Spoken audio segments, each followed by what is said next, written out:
100 years ago, a man named Mazi T K Utchay sat down and designed a logo. He did not know he was designing a century. That logo became a coat of arms. That coat of arms became a wrapper. That wrapper became the identity of an entire kingdom, worn by its people, carried across the world. For 100 years, the Omu Aro, 100 years old, and more alive today than the day it was born. This is its story. 1925.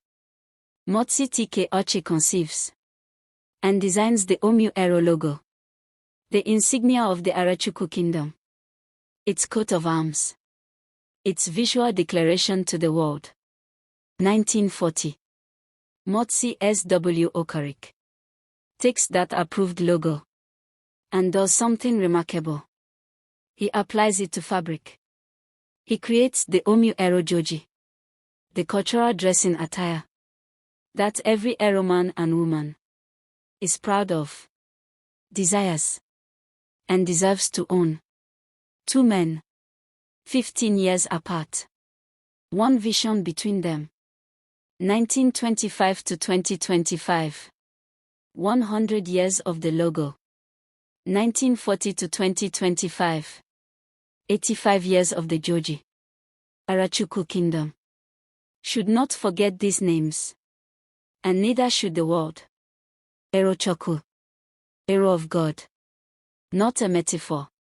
Not a poetic name chosen. For how it sounds. A declaration. A kingdom that named itself. A divine weapon. Precise. Intentional. And aimed. And its people carry a philosophy. Encoded in 4 words. AKOBUIJ. To walk with wisdom. AKO, wisdom, sense, understanding. Bu, is. IJ, the journey. Wisdom is the journey. Not just to travel. Not just to trade. But to move through the world.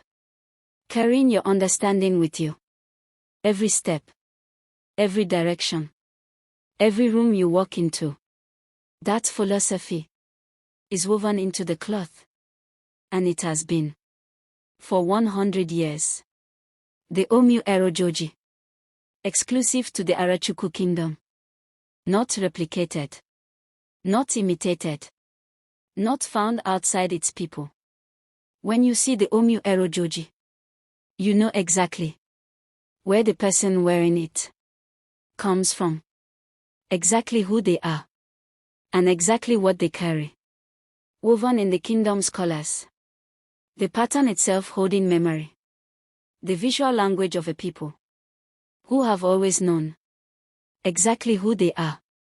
There are fabrics that decorate. And there are fabrics that identify. The Omu Aro Joji does not decorate. It declares. 85 years of declaring. And counting.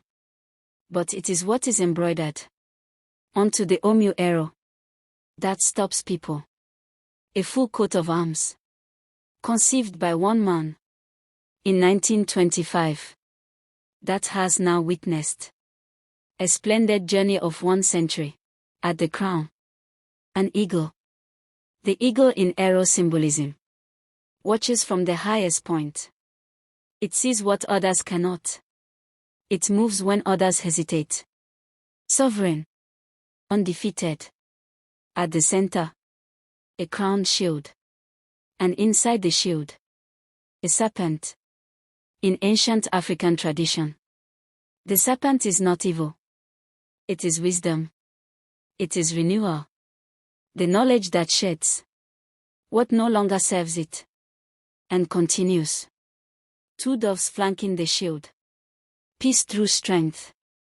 The peace of a kingdom that does not need to prove itself. Crossed weapons at the base. Royal crowns on both sides. Readiness without aggression. Royalty without arrogance. Every symbol was chosen. Every meaning was intentional.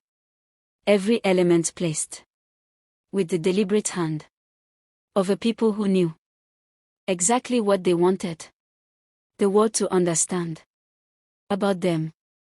They embroidered that understanding into cloth and wore it on their bodies, so it could never be taken from them.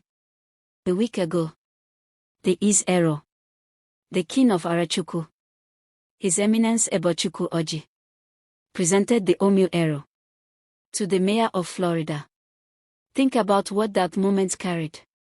100 years of vision. 85 years of fabric. Two men who created something greater than themselves. An entire kingdom's identity. Walking into an American room. Not asking for recognition. Extending it. Akobuh. Wisdom is the journey. The Aro people have always moved through the world this way, carrying their identity with them. Never losing it. Never shrinking it. To fit the room they walked into. The Omu Aro in Florida is not a new story.